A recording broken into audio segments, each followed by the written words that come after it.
آپ نے موبائل تو دیکھا ہے، یقیناً 98% ہر آدمی کے پاس ہوتا ہے، حتیٰ کہ چھوٹے بچوں کے پاس بھی موبائل ہوتا ہے۔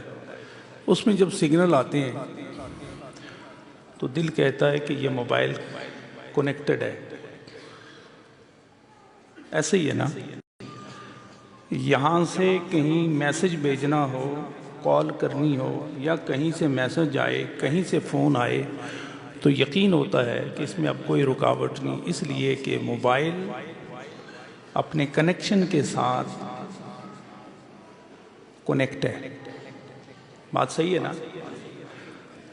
تو یہ جو کنیکشن ہے موبائل کا، یہ ہمیں بہت بڑی دعوت دیتا ہے۔ اگر دل اور دماغ بارگاہ رسالت کی جانب متوجہ ہے نا، تو پھر وہاں سمجھ لینا چاہیے کہ ہر مومن کا دل اور ہر مومن کا دماغ دربار رسالت کے ساتھ کنیکٹ ہو چکا ہے۔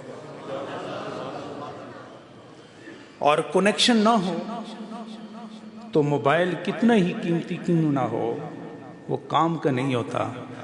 اور اگر معمولی سا موبائل ہے اور اس کا کنیکشن موجود ہے تو وہ بھی بیڑا پار کر دیا کرتا ہے۔